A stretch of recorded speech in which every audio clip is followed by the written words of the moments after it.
Good morning, students. Here I am, Mrs. Tanya, your English teacher. Now, the last video I have showed you about the old man at the bridge in short. I have explained you. But now I am going to explain you the line by line story of Old Man at the Bridge. Let us see. The story starts like this. Please open your book. You can go on. An old man with steel rimmed spectacles and very dusty clothes sat by the side of the road. There was a pontoon bridge across the river, and carts, trucks, and men, women, and children were crossing it. Now, here the author says there was an old man with steel rimmed spectacles, with a metal framed spectacles, and with a very dusty clothes. So you can identify the person. He was an old man with a metal frame spectacles, specs, and with a very dusty clothes, sitting by the side of the road. There was a pontoon bridge. Pontoon is a temporary floating platform made of pieces of metal. Okay, that is pontoon bridge. Across the river, and carts, trucks, and men, women, and children were crossing it. So there was a bridge, people were crossing it. The mule-drawn cart staggered up the step bank from the bridge with soldiers helping push against the spokes of the wheels. The trucks ground up and away, heading out of it. All the peasants plodded along in the ankle-deep dust. But the old man sat there without moving. He was too tired to go any farther. So what happened? The people were moving, the trucks were going up, but this old man was so tired and he was not able to move further. It was my business to cross the bridge, explore the bridgehead beyond, and find to what point the enemy had advanced. Now there was a young soldier who was on a mission to make everyone to cross the bridge. And he was making that how far the enemy is, he was watching it and allowing everyone to move out. I did this and returned over the bridge. There were not so many carts now and very few people on foot. But the old man was still there. Now what happened? There was not many carts and all, people were just moving so fast, but this old man was there. So this the soldier was really shocked why he is not going.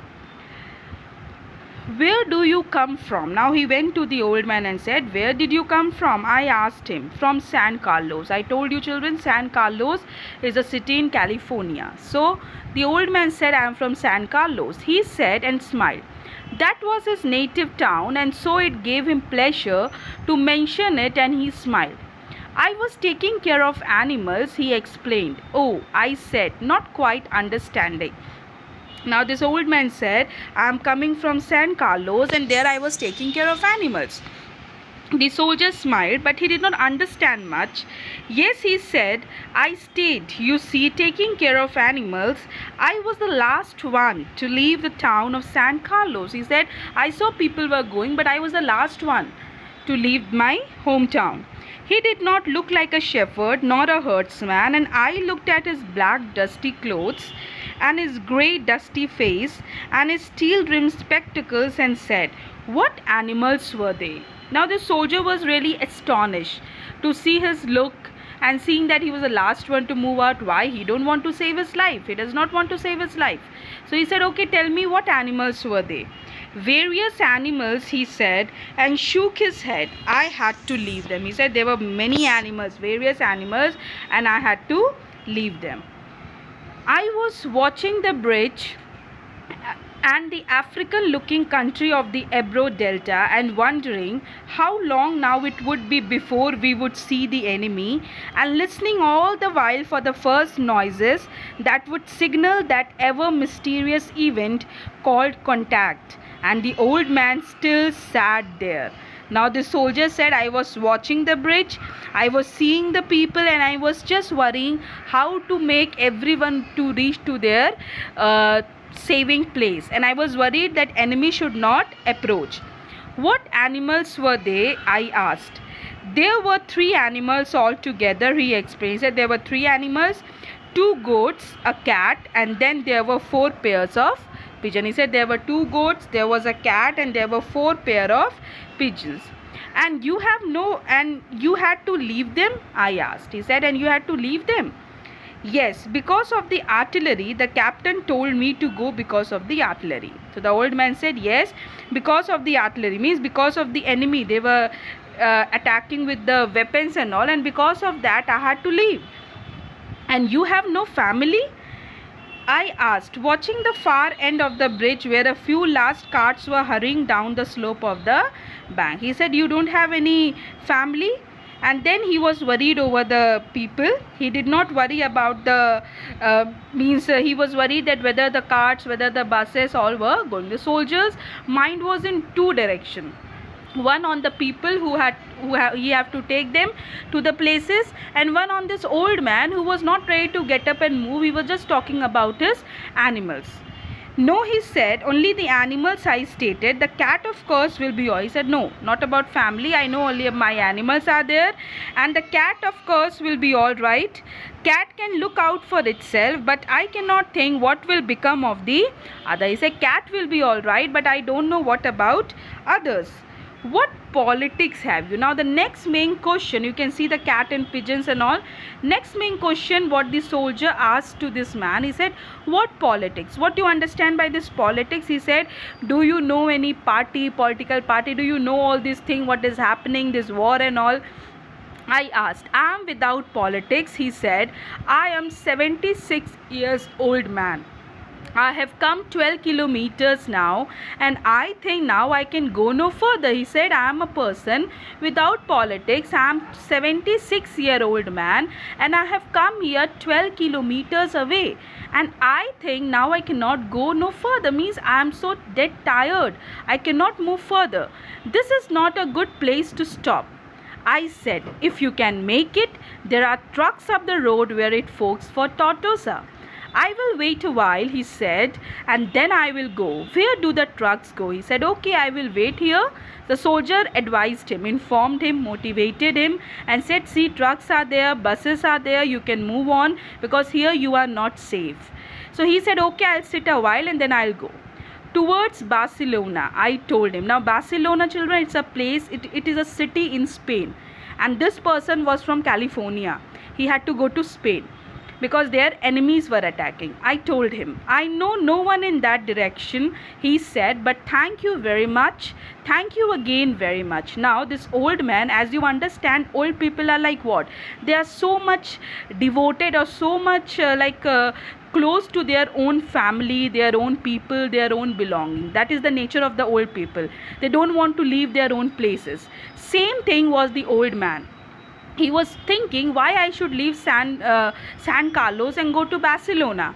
But he thanked this soldier and said, he looked at me very blankly and tiredly, then said, having to share his worry with someone. The cat will be all right, I am sure. Now the soldier thought I should share his worry, I should comfort him. He said, don't worry, cat will be all right. There is no need to be unquiet about the cat. But the others, now what do you think?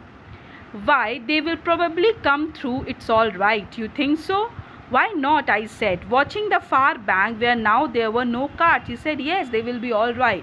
Now the old man was really very happy to listen to him. Like he is saying he will be all right. It is a kind of support what the soldier was giving. He said, I said, watching the far bank where now there were no carts. Now the soldiers' one eyes was, I told you, where? On the carts, on the means on the people. But what will they do under the artillery when I was told to leave because of the artillery? Now the old man said, but what they will do? I had left them. Now no one to take care. What they will do? What will happen to them? Did you leave the dove cage unlocked? I asked. He said, did you open that pigeon's cage? He said, yes. Then they will fly. He said, don't worry, they will fly away. Yes, certainly they will fly. But the others, it's better not to think about the others. He said, what about the cats and goats? He said, don't think about the others. If you are rested, I would go. I urged. Get up and try to walk now. He said, if you are rested, if you have taken rest, then please get up, let us go. He said and got to his feet, swayed from side to side, and then sat down backwards in the dust. The old man got up. He just moved here and there, and again he sat down. I was taking care of animals, he said duly. But no longer to me, I was only taking care of animals. He said, I was taking care of animals and only taking care of animals. It means his complete mindset is only to those animals that they are only like dependent on me, and if I'm going to run away from Spain, from this California to Barcelona, then what will happen? So then he said there was nothing to do about him. It was Easter Sunday and the fascists were advancing towards the Ebro. The fascists, they were advancing, they were moving towards. It was a grey overcast day. Grey overcast means it's a proverb. Like it was a day very dull, covered with the clouds. Grey day. So it was seeming to be a gloomy day. With a low ceiling, so their planes were not up. That and the fact that cats know how to look after themselves was all the good luck that old man would ever have. So the old man couldn't move from there, but one inside him, it was there. A cat may be all in good luck, they will be all right, and that hope which the soldier gave him, he was like that, he was a little bit comforted. So here the narrator says he was concerned about the old man and he gave advice to cross the bridge and catch the bus towards Barcelona, but he told that he did not know anyone there and he thanked the narrator for his suggestion. It means the soldier supported him, motivated him and told him, but he did not respond to that. And the old man only was stuck there thinking over his animals. So the fascists who were advancing, we are not knowing what happened to the because old man was the only one who was left. So definitely the enemy would have approached, killed him, or he would have died out of his age, out of the tiredness and all. So the narrator moves on, leaving the old man at the bridge, watching for his impending death. Means the soldier understood now no way to help him. So either he will be sitting there all day and he will die off, or the enemy will attack him and they will kill. So this way the narrator leaves the place and moves. So it means this old man, he was ignorant. From the story we understand the old man is ignorant of the war. He is not knowing the side effects of the war. He is only worried about his own animals. It means in the war, who suffer? The common people who are not of any politics.